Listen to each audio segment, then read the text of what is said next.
କଥାରେ ଅଛି ବୁଝୁ ନ ବୁଝୁ ପଢ଼ ଗୀତା, ରୁଚୁ ନ ରୁଚୁ ଖା ତୁ ପିତା। ନମସ୍କାର, ଅଲ୍ ଇଣ୍ଡିଆନ୍ ରେସିପିକୁ ଆପଣମାନଙ୍କୁ ସ୍ୱାଗତ। ଯଦି ମୋର ଏହି ରେସିପିଟି ଆପଣମାନଙ୍କୁ ଭଲ ଲାଗେ ତାହେଲେ please like, comment, share and subscribe କରିବାକୁ ଜମା ବି ଭୁଲିବେନି।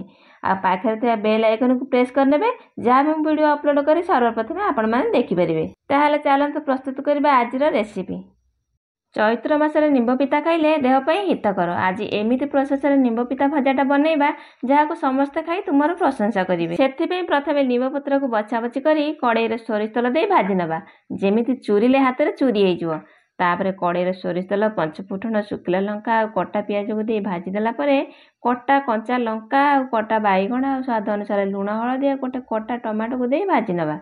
ଟମାଟୋ ଆଉ ବାଇଗଣ ଭଲସେ ଭାଜି ହେଇଗଲା ପରେ ଆମେ ଆଗରୁ ଭାଜିକି ରଖିଥିବା ବଡ଼ି ଆଉ ଲିମ୍ବ କଡ଼କୁ ହାତରେ ଚୁରିକି ଭଲସେ ଦେଇଦେବା।